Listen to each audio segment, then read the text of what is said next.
Yes, local media reported the man was shot in a cafe this morning. Brussels has been on its highest terror alert after Monday's attack. So, shall we speak to Mark White, our Home and Security Editor, who is with us here.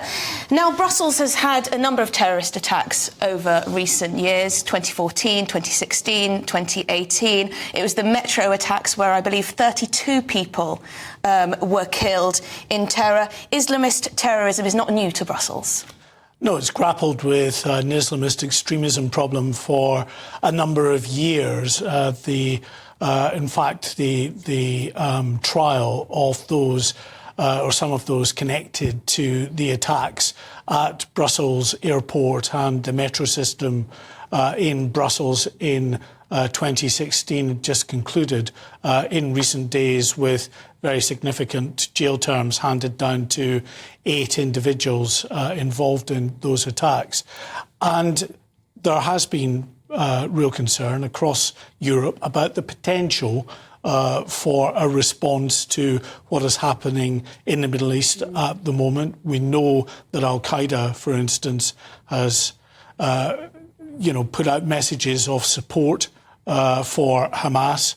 And this particular man, who has been named as Abdel Salam Lassoud, had put out a video prior to this attack taking place, in which he said that he was carrying out this attack partly in revenge for the killing of a Palestinian teenager in the US in recent days, also pledging his support for ISIS, so-called Islamic State. You remember that terror group has been very significantly degraded by Western forces in Syria and Iraq over the last few years, as it rose to prominence and carried out lots of attacks, or at least attacks were carried out in its name in countries right across the world. And also this man suggesting that the terrorist attacks that were carried out were also in support of Allah. He said he was Allah's warrior. So there is concern. The Belgian authorities raised their terror threat level to its highest level in the capital, Brussels. It's still at the second highest level elsewhere in the country.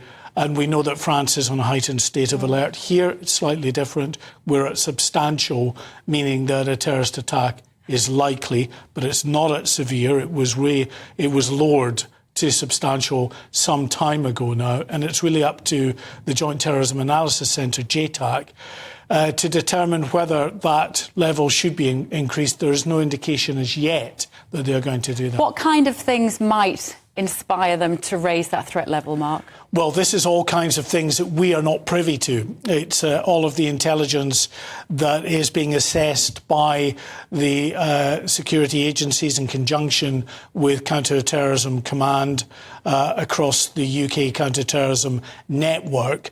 So, for instance, there is an incident that is being investigated by counter-terrorism police in Hartlepool, a fatal stabbing that took place in the early hours of Sunday morning, which a 70-year-old man was stabbed to death. Now, that will factor in. It's not formally been declared a terrorist incident as yet, but that kind of thing would potentially factor in really trying to determine whether the threat level should be raised or not. I mean, Mark, the Justice Minister in Belgium, he says this suspect, unsuccessfully sought asylum in Belgium in November 2019, was known to the police in connection with people smuggling and illegal residence. Essentially, he was living in the country illegally, Tunisian origin. This seems to be the story time and time again when it comes to these lone operatives, these terrorist attacks in Europe. Known to the authorities, may even be here illegally.